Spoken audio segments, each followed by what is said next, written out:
usually brought on by some apocalyptic event that strikes fear into our imaginations. Various incarnations of the reported end of the Earth come in a variety of forms.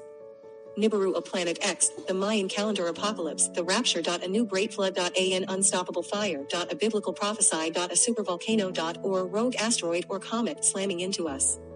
Every few years, or maybe even every few months, depending where you look on the internet, a new story, speculation, or conspiracy will go viral, claiming that the end of the world is near. Some claims are very specific, others are more vague. Yet we don't live in a world where myth and mysticism dominate our thinking. We know that we can comprehend all that's to come using the predictive power of science. Based on what we know, there are 4 ways the Earth will meet its eventual end, and they're all going to happen someday. Hey race, what that's going to look like. 1. The extinction of humanity. This is not just prophesy, this is an inevitability. Although there are over 7 billion of us, and growing, today, humans have only been around in our current form for under 1 million years, with all of the great apes having existed for only a few million years. Evolution may be slow to occur in our species on the timescale of a single human lifetime, but over millions of years, it's inevitable.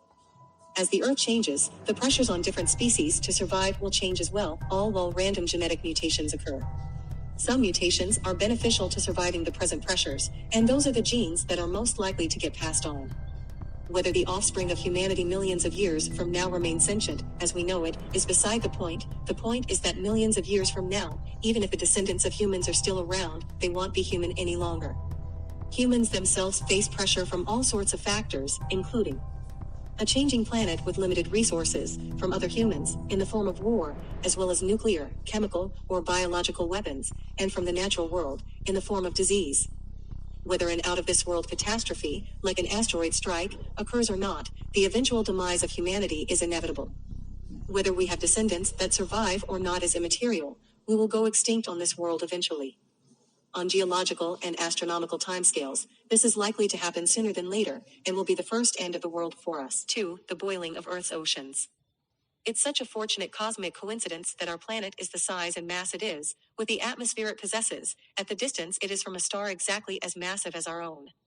Only the right combination of all of these parameters has given us a life-supporting planet with copious amounts of liquid water directly at the surface. If any of these properties were significantly different from what they actually are, the diversity and variety of life that our planet possesses simply wouldn't be here today. For billions of years, Earth has been an ocean-covered world, with simple and complex life originating in the seas and only coming onto land relatively recently. Yet thanks to the future evolution of our sun, our oceans won't be around forever.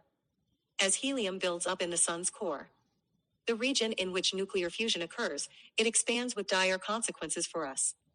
Over time, as it begins to exhaust the hydrogen available for nuclear fusion in its core, the sun heats up and expands, becoming more luminous and emitting more power as time goes on. After another 1 to 2 billion years at the most, the amount of energy the sun gives off will increase to a certain critical point. High enough that the amount of energy hitting a water molecule in Earth's ocean during the day will be sufficient to boil and vapor. The greenhouse gas effects will take over, causing Earth's temperature to rise catastrophically.